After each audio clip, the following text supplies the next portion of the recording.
За нийгмийн даатгалын ерөнхий хуульд өөрчлөлт оруулах тухай төслийг Улсын их хурлын 41 гишүүн санаачлаад 1 сарын 2-нд одоо парламент дээр тавиад энэс хойш нэлээд олон хэлэлцүүлэг хийгээд одоо 5 сарын 8-нд өргөн барьсан. За өнөөдөр одоо нийгмийн бодлогын байнгын ороогоор хэлэлцэх асуудлыг бол ингээд хэлэлцэж байгаа. Тэгэхээр энэ бол үндсэн 3 залттай.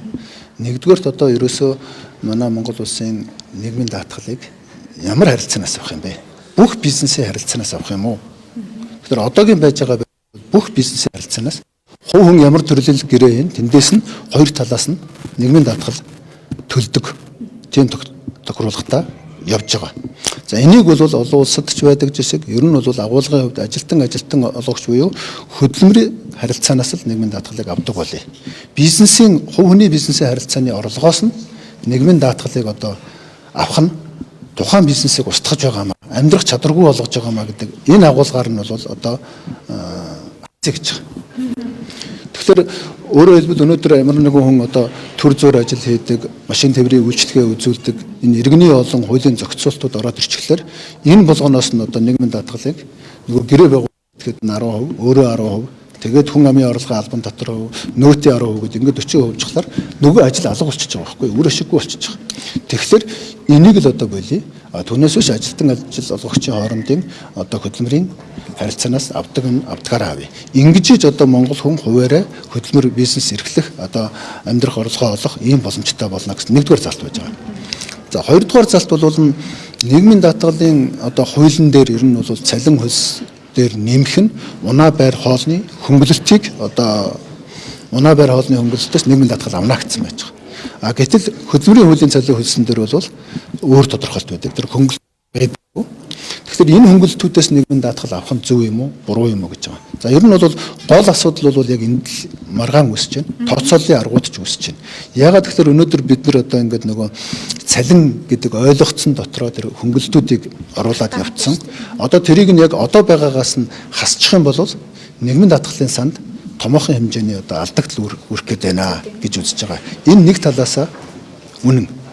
Гэхдээ нөгөө энэ хоолны мөнгө гэдэг чинь яг юу юм бэ гэхээр тухайн ажилтан ажилдаа ирэхэд нь хоолыг өгж байгаа мөнгө.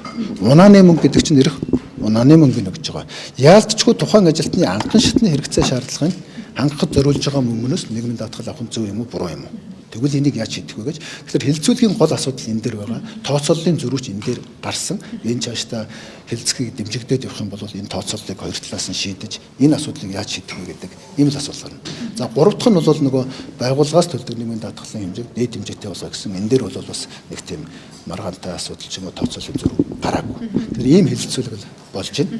Нийгмийн даатгалын шимтгэлдүүлэлт хэтэрхий хатуу зохицуулалттай байгаад байна гэж үздэг юм л да. Тэгэхээр энийг аль болох ажил олгогч талаасаа ч гэсэн тийм өөр өгөөж уян хатан болгох, нөгөө талаасаа ажилтны талаасаа ч гэсэн тэтгэврт гарлах зөвхөн одоо өөрийнх нь л төлсөн даатгалын шимтгэлийн одоо энэ дүн хамаарат гэдэг болохоос ш ажил олгогч талаас төлж байгаа тэр хувь хэмжээ бол харгалзахгүй байгаа шүү дээ. Тэгэхээр энэ бас шударгуус тогтолцоог тэнцвэржүүлэх ер нь те яг одоо тэгш одоо энэ зарчмаар цааш нь үйлчлэгээ үзүүлэх тал дээр ер нь яаж ажиллах вэ гэдэг энэ зүйл яригдж байна. Тэгэхээр өнөөдөр нийгмийн даатгал сая сангийн бас ярьж байна. Яг өнөөдрийн байдлаар магадгүй энэ жилийн мэдсэн байдлаар энэ ямар ч хуулийн нөлөө ороогүй байхад 1.4 их найдын одоо татаас авч магадгүй байна гэж хэлж байгаа. Тэгэхээр ямар ч хуулийн өөрчлөлт оруулаагүй байхад энэ чинь өөрөө алдагдaltaй болчих магадгүй болоод шүү дээ. 700 тэрбумын алдагдалт орж болно гэж хэлж байна. Энэ нь нэг талаас одоо байгаа тогтолцоо өөрөө ерөөсөө болохгүй байгаа шинж байхгүй юу. Гэтэл нөгөө талд нь аваад байгаа нь хэмжээ хэтрүүлвэл богино хугацаанд их аваад тэгээд дунд хугацаанд нөгөөдөл нь дампуураад алга болчихно. Тэгэхээр яг одоо энэ нийгмийн даатгалын шимтгэлийг яг бизнесийн эрхлэгчдийнхээ орлоготой тааруулж авах нь харьцангуй зөв юм а гэдэг дээр бол зарчмын хувьд бол санал нийлж байна. Ер нь бол хэтэрхий авах гэж цуглуулад бүх юмнаас аваад авж байгаа юм нь одоо бид нар бол маш их нийгмийн даатгал төлж байна шүү дээ. Аваад байхад алдагдaltaй болно гэдэг чинь ерөөсөө тогтолцоо болохгүй байна. Хин алдагдлыг гаргаад байна, хаана замбраагүй байдал байна вэ гэдэг энэ асуудлыг бид нар тодорхойлох ёстой. Энийг доторд нь үр ашигтай болгох зохицуултыг хийхэд бол гадна талын одоо хамгийн том тулгуур асуудлуудыг хийднэ. Иргэний хуулиас авах юм уу? Одоо хөдөлмөрийн хуулиас авах юм уу гэж. Иргэний хуулиас авал бизнесийн орлогоос авчна, бизнесүүд ирээдүйдээ дампуурна. Монгол хүн өөрөөдөө ямар нэгэн хуваараа бизнес эрхлэхэд тэр талаас нь хоёр талаас нь 20% авчихлаар энэ байхгүй болчихно. Тэгэхээр ажилгүй болж байна. Ажилгүй л нэмэгдэнэ. Тэгэхээр энийг ихний ээлж нь зогсоочё гэж байгаа. Энэ бол гадна талын донгор байна шүү дээ. Хоёр хуулийн зөрчил.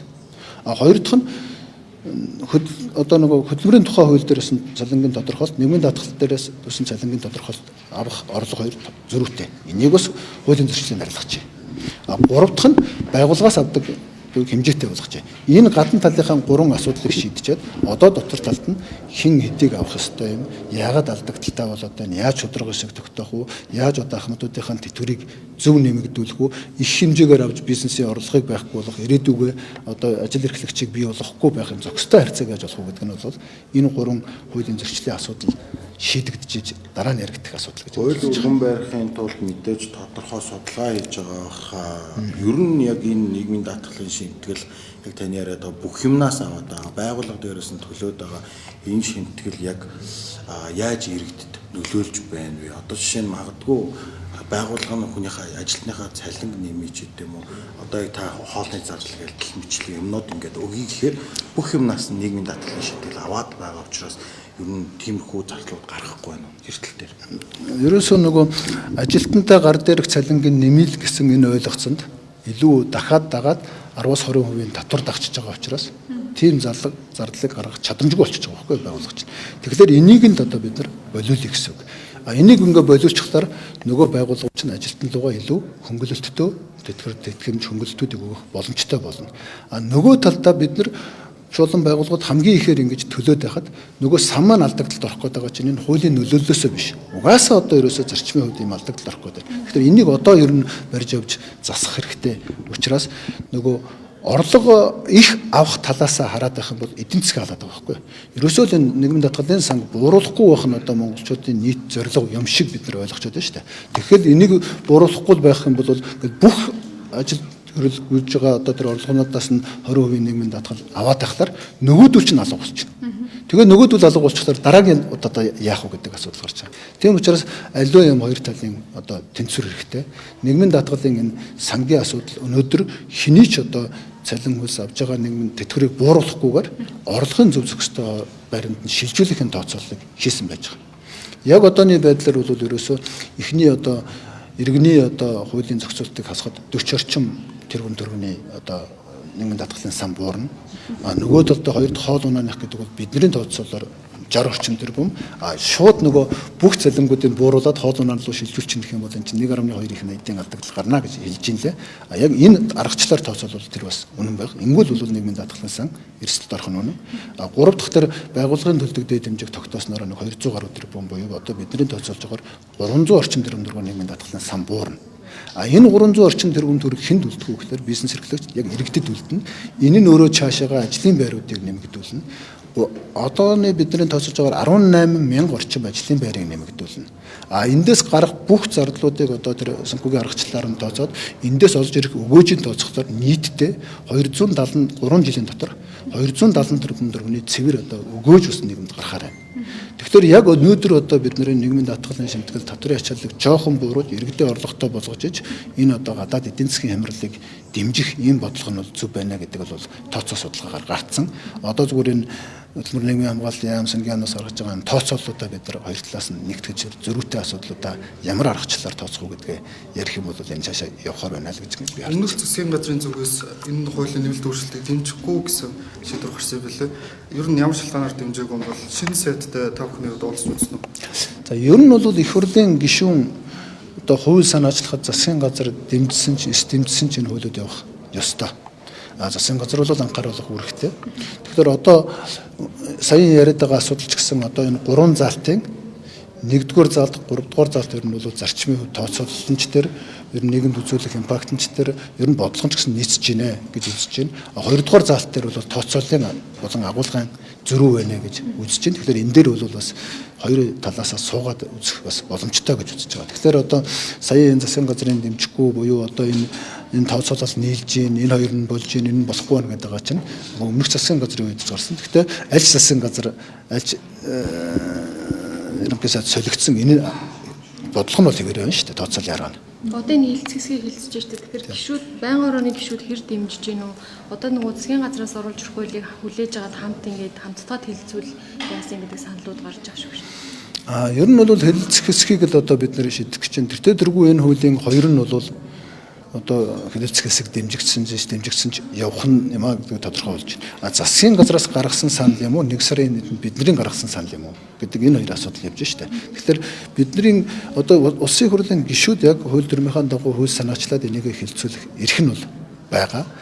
Тооцооллын зөрүү гараад энэ дээр ойлгоцож чадаад дараагийн хууль нь магадгүй өргөн баригдсан бол хамтдаа тэр ганцлог тооцооллын зөрүүтэй асуудлаа хэлэлцэж болно. Түүнээс биш яг энэ муу жишг тогтчих юм бол ер нь засгийн газар дэмжээг бол их хурлын гишүүд одоо хууль санаачилж болох энэ байдлыг жишгийг бол тогтоож болохгүй. Гэхдээ тооцоолол дээр бол яалтчгүй хоёр талаас одоо нэг ойлголцолд хүрч иж явах зүйтэй гэж бодож байна.